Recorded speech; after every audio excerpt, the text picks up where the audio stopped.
In these days, cloud computing holds tremendous importance in almost every field. And as we have multiple cloud providers out there, Google Cloud Platform stands among us the top 3 cloud providers. Hey guys, this is Prashanti and I welcome you all to this brief introduction tutorial on Google Cloud Platform.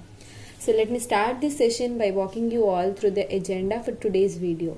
First and foremost, we will understand what is Google Cloud Platform, and then why we need Google Cloud Platform as we have many cloud providers out there in the market. Later on we will discuss its key features, and then most importantly services provided by GCP, and finally its advantages. Let's go ahead and dive into the presentation. What is Google Cloud Platform? GCP, which is offered by Google, is a suite of cloud computing services that actually runs on the same infrastructure that Google uses internally for its end user products such as Google Search Engine, Gmail, YouTube, etc. And it is a public cloud platform which offers services like compute, storage, networking, artificial intelligence, Internet of Things, etc. GCP is made available in more than 19 regions, 58 zones, 134 network edge locations, and in 200 plus countries. Why we need GCP?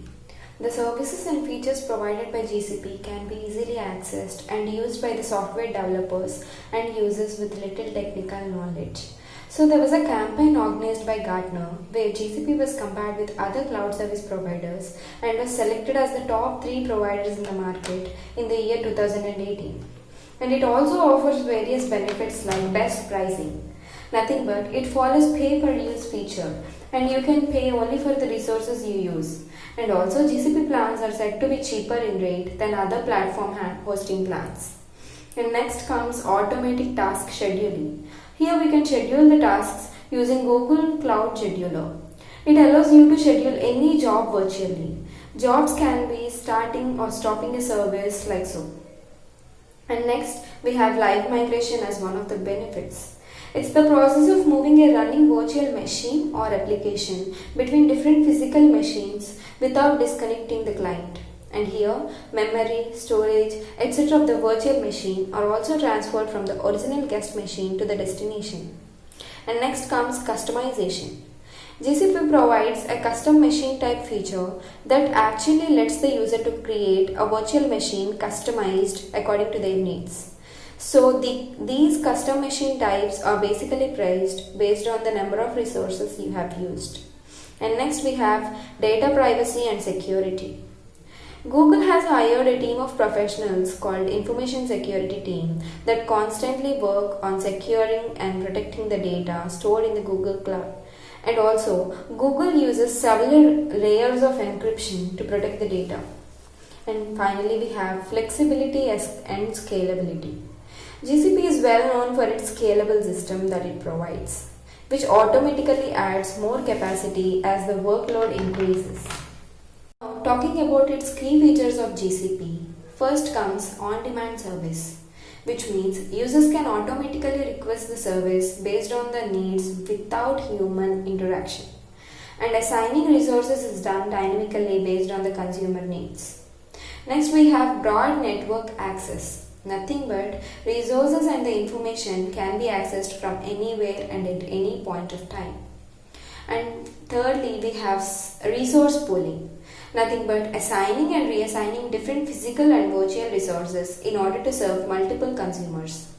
And next we have rapid elasticity as one of the key features. It is, in simple terms, nothing but adding and removing the capacity whenever is needed, which means scaling up and down based on the traffic. And finally we have measured service. As discussed, easy to pay feature enables users to pay only for the consumed services, which is we can measure the service which we have used and we can pay for that particular service. Google Cloud Platform provides several services, namely computing, storaging, networking, artificial intelligence, etc. Now let's go ahead and dig into each service in detail. Next, storage services. GCP has the following storage services, namely Google Cloud Storage, Cloud SQL, Cloud Bigtable. Coming to the first one, Google Cloud Storage. It provides the user to store the data and can be accessed from anywhere. And next we have Google Cloud SQL. Here we can create our own data using relational databases and can retrieve the data as well. The service itself maintains and protects the data we have stored. So users can focus on their application completely rather worrying about their data maintenance and security. And we have Cloud Big Data. It is fast and fully managed NoSQL database service, basically used for big data applications like Hadoop. Now let's look into networking. So GCP includes the following networking services, namely VPN, cloud load balancing, and content delivery network. So now what VPN is? It is nothing but virtual private network. Basically, let's say you have launched an instance and then you have launched another instance, and now you want both of them to be communicating with each other. Now for that to happen, you have to include those two instances inside a network. Here our network is virtual private network, which will provide those instances a secured environment. And next we have cloud load balancing. It distributes incoming traffic of your application to multiple servers. Suppose if there is a promotion, then there will be a high traffic. So based on the traffic, load balancer will increase the number of resources, and when the promotion ends, it will terminate the resources. So ultimately it helps in cost reduction. The last we have content delivery network. It actually helps to minimize the delays in loading a web page content by reducing the physical distance between the server and the user, which helps the users around the world view the same high quality content without slow loading. The next service provided by GCP is Big Data. We have BigQuery inside that. Storing and querying huge data can be time consuming and expensive too without right hardware and infrastructure. So BigQuery here is an enterprise data warehouse that solves this problem by enabling super fast SQL queries. And we also have Google Cloud Data Store. It is non-relational data store. This service can itself scale up and down depending on the requirement actually. And we also have Google Cloud Data Proc. It is also fast and easy to use big data service, and it actually helps in managing Hadoop and Spark services especially. Next we have security and identity management. In that we have Cloud IAM, which stands for Cloud Identity and Access Management. This is generally used for authenticating and validating the user. Like how we use in AWS, the same policy applies here. Cloud Data Loss Prevention API. It is mainly designed to manage sensitive data like credit card details, debit card details, passport numbers, etc. And the next service is management tools. Inside we have Google Stack Driver. It is primarily responsible for displaying overall performance. This performance includes data monitoring, tracing, logging, etc. And we also have Google Cloud Console app. The main objective of this is to manage some of the core features of Google Cloud services directly from their mobile devices anytime and anywhere. So I have mentioned core features. So these core features include alerting, that we can get our alert messages to our mobile application itself, and monitoring, etc. Let's see what compute service is. In that we have Google App Engine. It follows platform as a service for developing and hosting web applications. Here we can choose from several popular languages to deploy our application. So these several popular languages includes Java, PHP and all. And then App Engine will take care of providing services and scaling your app instances based on demand. And we also have Compute Engine here.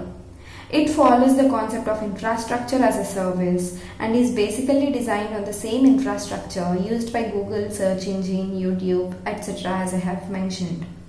And it is an essential component for GCP. And we also have Kubernetes engine.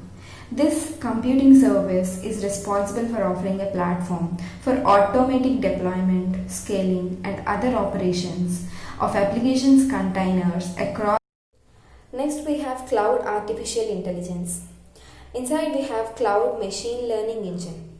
It actually allows you to manage artificial intelligence platform jobs mainly based on mainstream frameworks.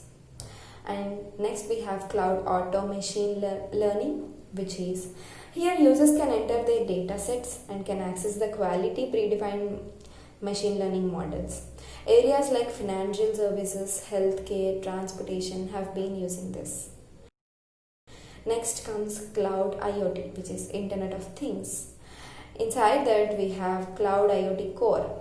This is mainly for securely connecting and managing IoT devices from a few devices to millions of devices.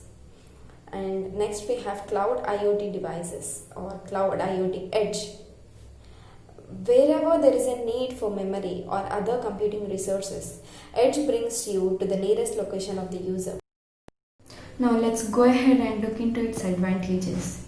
First comes Google Cloud offers quick and easy collaboration, which means multiple users can access the data and simultaneously they can contribute their information. This is possible because the data is stored in cloud servers, not on the user's personal computer. And we have higher productivity with continuous deployment. Google is always working on adding new features and functionalities to provide higher productivity to the customers. And users have full control over their data. Users can gain full control over services and the data stored in Google Cloud. Google provides higher uptime and reliability. So even if data centers is not working for some technical issues, the system will automatically communicate with the secondary center without the interruption visible to the user. Google provides maximum security. As discussed, Google hires leading security professionals to protect and give security to the user's data.